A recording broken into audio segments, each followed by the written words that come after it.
Hello and welcome to the Rabyd Atheist. I'm Ed Rabyd, a former pastor turned atheist, now a compassionate anti-theist. Welcome to my channel. Feel free to like or dislike the video as you see fit, so feel free to hit those buttons. Feel free to comment below, and I'd appreciate it if you would subscribe to the channel and hit your notification bell for more content as it is released. You're also free to share my videos as much as you like. The purpose of this channel is educational in regards to deconversion and atheist issues, as well as unrelated issues related to those two issues. Today I want to continue on my series of Helping the Apologists. I believe this is part 5, where I'm going to take on the moral argument. Now, before I begin, I want you to understand that I'm going through all of these philosophical arguments, and I'm also laying out a few other arguments. Every week I'm going to drop a poll, and you can vote on which one you want me to do next. Now, that poll is going to be up for probably Wednesday through Friday for a couple of days, so make sure you vote every week. But on to the moral argument. I'm taking my version of this moral argument actually from William Lane Craig's little video on the moral argument, but I'm also going to add some other parts from another website. I'll make sure to put all the links in the description, including a link to Apologia's video where he takes on William Lane Craig's video as well. But the moral argument basically reads like this. If God does not exist, objective morals and values do not exist. Objective morals and values do exist, therefore God exists. Now, I also want to add something else as you're looking at this argument and looking it over, that as I looked at other websites, we could also kind of put it in a different way. So I'm going to explain it in a little bit different way here. The moral argument begins with the fact that people recognize some moral code, that some things are right and some things are wrong. Every time we argue over right and wrong, we appeal to a higher law that we assume everyone is aware of, holds to, and is not free to arbitrarily change. Right and wrong imply a higher standard or law, and a law requires a lawgiver. Because the moral law transcends humanity, human law requires a universal lawgiver. This, it is argued, is God. Now, I want to take on this argument, and I want to break it down step by step.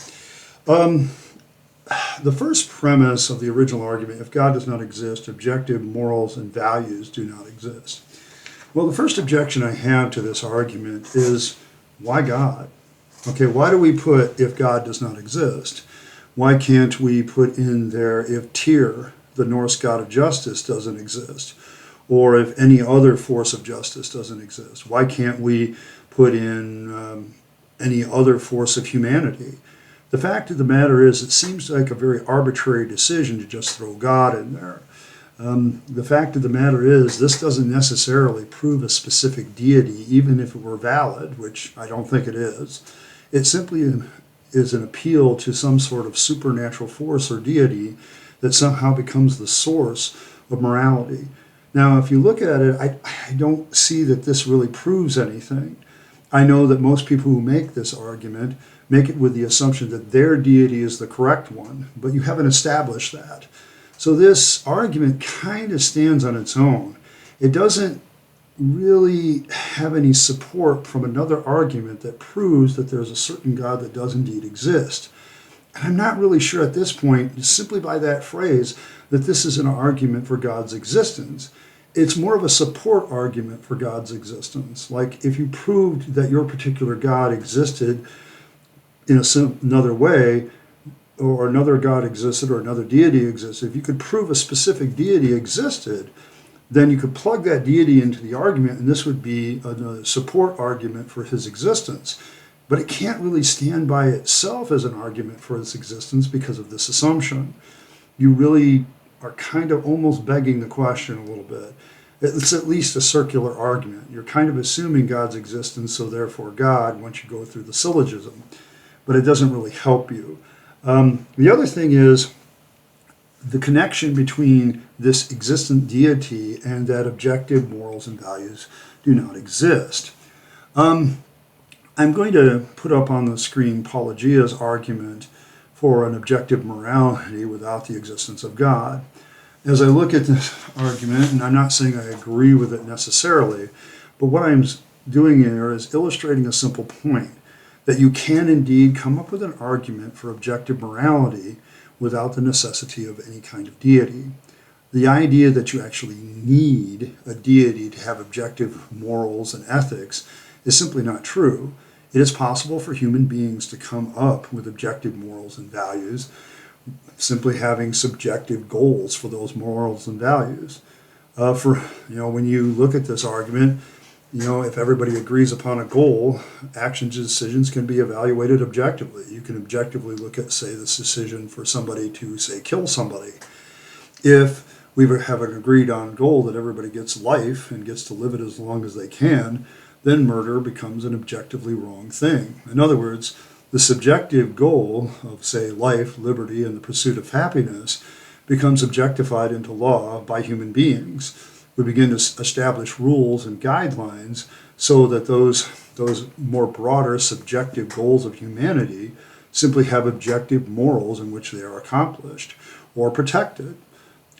This basically involves human beings creating morals and ethics and law. You don't need a God. I can literally go back to your moral argument and drop, if humanity does not exist, objective morals and values do not exist. Okay, because we create them. The assumption then is maybe human beings create these objective morals and values themselves as far as humanity. A lot of people in the moral argument, as I read from I think it's godanswers.org, as I read that there's some sort of universal rights and wrongs across all of humanity, regardless tribe or creed. And that may be true, but that doesn't necessarily follow that comes from some sort of universal lawgiver. It could be that all of us humans have certain common, very open and subjective desires, and so certain objective traits are just going to naturally come out of that. If everybody wants to live, of course, we all have a vested interest in life, then of course certain objective wrongs like don't kill people, don't torture babies, don't do any of this other stuff becomes very obvious to any human beings trying to set up an ethical and moral code for themselves to exist as a society.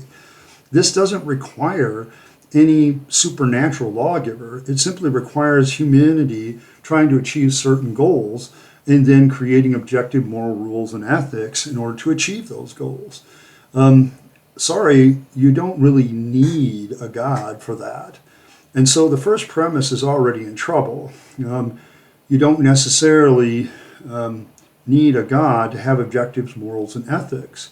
And then the second one says objective morals and values do exist. Now, while I love Pelagia's point in creating a thing about subjective goals leading to objective ethics, thus proving that you can do indeed without God, it doesn't necessarily mean that his argument is true. He's just simply pointing out that the possibility exists. And you can go through many other atheist commentators that, basically say we can come up with systems in which objective morals and ethics can derive from subjective goals. And that's very, very true. I may even consider that in my own consideration of why ethics and morals exist. But the point is, at this point, you can literally man-make this stuff. You don't need a divine creator for morals and ethics. We need moral and ethics as a social species. We have to have them. Good and evil can be defined, okay? In this argument, he defines good as, increasing pleasure and decreasing pain. I would say as a Stoic that might be a little bit incomplete, and I would probably put it in a different way, and I would probably put the syllogism in a different way. The idea for me as a Stoic is to live a good life, to have the ability to live a good life. In the words of Spock, live long and prosper. So all I really need is those two subjective goals, and then objective morality just kind of falls into place. What virtues do I need to follow in order to achieve those goals? And those goals are going to involve, say, being courageous when I need to be, being industrious when I need to be, being all the things that I need to be, following after truth and not believing falsehoods, having good relationships and being solid in those relationships lead to my benefit of having a good life and being prosperous. This doesn't come as any shock or surprise to anybody, but notice I don't have to involve God. I just have to know what my goals are, what my standards are, and what I need to get to, and then the objective morality just comes as a result. So I think the principle does apply in large respect, but that principle applying does kind of get rid of the notion that the whole significance of objective morals and values existing as significant, it's not really that significant if human beings create them. So you can't really conclude that God exists if I just got rid of his necessity for the moral argument. The fact of the matter is premise one, if God does not exist, objective morals and values do not exist, is simply, well, not true. Okay, objective morals and values can exist without any reference to a deity, regardless if that deity is the God of the Bible, or Tyr, the god of justice, or any other deity that is a god of justice or a lawgiver. There are tons of deities that are lawgivers. Which one are you going to pick? Well, we don't need any of them, okay, because literally, if humanity has certain commonalities across the board as humans, we are going to come up with moral and ethical systems that allow us to achieve those commonalities. It's not, necessity doesn't point to a God. It simply points to human beings have common ancestry, and we have common goals, and we face common situations. And so we, of course, create ethical systems and moral absolutes that, in a sense, help us all. It's not necessarily an argument for those moral absolutes, but what it is an understanding of where they come from. The whole point of the moral argument is the origin of these moral absolutes. And I think atheists can definitely prove that God is not necessary. And so the moral argument is also, well, not necessary and doesn't prove the existence of God either. The other thing I want to talk about here, though, is a lot of comments have come across this week about the necessity of the Bible and God for morals and ethics. And I watched another video. I'll link it in the description. I can't remember who did it, but I'll put it in the description and I'll give you a rationale. But basically, they were saying that the God of the Bible is pretty subjective in his morals and ethics too. So for those of you that want to turn to the biblical God as an absolute source of morals and ethics, as somebody that has absolute values better than humanity, well, let's talk about that for a minute. Let's look at, say, the simple action of murder and the justifications for murder and whether God has justice towards various murders. Well, let's look at how he acts in different situations when somebody has indeed killed somebody. At the very beginning of the story, the very first murder is Cain killing Abel in the story. How does God react to that murder? Well, he basically marks Cain's forehead, leaves him alive, and then when Cain complains that whoever finds me is going to kill me, God literally says, I'll protect you from that. In other words, God's response to Cain's murder is just to kind of mark him and shame him as a murderer, but then offers him protection in case somebody tries to kill him. That's kind of weird. But then later on, we get to the law. And the law says that murder is supposed to be punishable by death, no exceptions.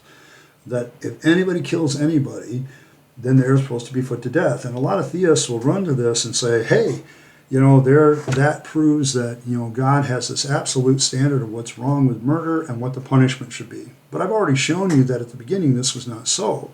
Now some would argue, well, the law changes things. Does it? Because I'm going to bring up another character, David. David literally kills somebody in the story. Okay, he has somebody killed. Now, he may not have pulled the trigger, but he certainly put the person in a position where they were going to almost certainly be killed. He definitely orchestrated a murder. He has clearly killed that guy as if he had shot the thing himself. He literally does this to cover over the fact that he just knocked up the guy's wife. Okay, so how does God respond to David? Well, he sends him a prophet to say, hey, man, I know what you did. Now, according to the law, David should have been stoned to death for both his murder and for the adultery, but God gives him a pass. God says, I'm going to punish you in other ways. So God subjectively changes the punishment for murder because of his relationship with David. Okay, in fact, that's what David touts, is that David had this great relationship with God, that he was a man after God's own heart. Wow, you can be a man after God's own heart after you sleep with his wife and kill him? That's great. That's awesome. Makes me want to turn back to Christianity. No, there's other problems. But anyway, here's the point about this. God changes the punishment based on subjective relationship. In fact, the whole issue of salvation is about the subjectivity of relationship. You can literally be an axe murderer, but if you give your heart to Jesus right before you die, you're going to heaven. You can be the most perfect person, but if you don't have a relationship with Jesus and God, then you're going to hell. That's subjective. That's subjective as shit. Relationships are absolutely subjective. And so God handles salvation, he handles the law, he handles in subjective manners. And I've just given you a few examples. I could go through the Bible all day. In fact, I probably will. One of the announced changes that I'm going to make very soon is Sundays with the Rabyd, Atheist, are going to start being engaging this biblical God and showing more specifically exactly how crap he is. Okay, and I'm just pointing out various biblical stories that I've studied for years, how I tried to in the past justify this bad moral person known as the character of God in Scripture. And I absolutely agree with Dan Barker on this one. He's one of the most unpleasant characters in all of fiction, and we need to treat him as such. We need to stop looking at the God of the Bible as a good guy. He's not. He's a villain. Okay? If anybody's the good guy in the story, it's probably Satan or maybe the snake. We'll have to argue about that and talk about it later. Well, today that's kind of it for this moral argument for God's existence. I just don't find it satisfying. But how do you fix it? How could I fix this argument? Well, first of all, you're going to have to prove that the God in the first premise is the God that you're talking about, which means you're going to have to prove that God's existence before you use this to prove God. Well, okay. That's just not going to work. Okay. You're also going to have to prove that the only source for morals and ethics is this God. So you have to prove the God's existence and prove that he's the source for these things, which the argument doesn't do. Okay, so that's kind of out. Okay, there's other potential sources for the argument. You have to eliminate all of them. Okay, what are some of the other sources that could be there for morals, for morals and ethics? And maybe that doesn't seem emotionally palatable to you, but just because it's not emotionally palatable doesn't mean that it's untrue. Other things can be there. I'm not really sure how you fix this argument. In fact, if I was an apologist, when I was an apologist and I was doing this kind of thing to try to convince the people in my flock that God was still there, I kind of discarded the moral argument because I realized it needed proof of God's existence before I could prove God's existence using the moral argument. The moral argument at best becomes a supporting argument if you can even make it work. But you can't make it work until you prove that there is an existent God and that he's the God that you're talking about that actually gives morals and ethics, and prove him to be that. You can't use the biblical God because the biblical God's ethics and morals are subjective, even on something as heinous as murder and even adultery, where the law says murder and adultery. He lets David have a pass simply because he has a good relationship with David. Hey man, you know me, I'm going to let it go. Okay? Even though the law says he should have been stoned to death, he should have been killed like anybody else. But apparently the king is indeed above the law if he serves God and he's God's friend. So, yeah, I'm not really sure you can fix this one. I mean, there's a lot of work to do here. You might do better with some of the other ones. So my help for the apologists is this. Drop this one. Get rid of it. Give it a punt because there's way too many problems with it. And when I discovered those problems, that's why I dropped it, and that's why I no longer do it. All right, moving on. I want to thank everybody for being a supporter of the channel. There will be a poll for what I do next week, so make sure you're on that. I'm only going to keep that open until September 1st, and then that poll closes. It starts today and will end September 1st about which argument I can do next. I can only do 5 at a time, so which one replaces whatever one I do, you guys can put in the comments if you think of something else. I'll keep doing this series until such time as we run out of arguments for God's existence, which I think eventually will happen because most of the time I'll just get something that's the same as something else and I'll just point that out and we'll dump it. And eventually I'm going to get to a summary statement about all of the philosophical arguments for God's existence and how I don't think any of them prove God's existence, not just because they're fallacious, because philosophy doesn't really prove reality. It just kind of improves our thinking. Thanks for every like, share, and subscribe. We're getting very close to to being monetized, and I want to thank you for that. At present, I have 971 subscribers, and that means 29 left before the magical number of 1,000. The big question is watch hours. The reason the watch hours are low is because this channel was dormant for a year and a half. Now, as we continue to post videos and you guys continue to watch stuff, it's been steadily growing and growing and growing. And we have to have 3,000 watch hours to have memberships and stuff. And we're at 2560, so 440 away. The only way you can help that, guys, is watch my videos all the way to the end and watch a bunch of them. So if you're into the channel and want to help me out, watch some more videos. We need about 4,000 watch hours in order to get ads up and start getting monetized that way through YouTube. And even then, I got to request it and they got to approve. So, things can happen. I just want to make that very clear. But that's kind of the way I'm going as far as making money off of this again. And it's a dream of mine to kind of be doing some of the stuff that I've been trained to do and do before and make money now instead of being a preacher, a falsehood of starting to be an atheist with some of the truth of life. And thank you for that. Thank you all. Appreciate you all. Make sure you're living your best life. You only get one go around, so make it a good one and pursue something that makes you happy. I want to thank all of you once again for sharing, liking, and doing all the things that you do. I appreciate every single one of you, and I'll see you next time.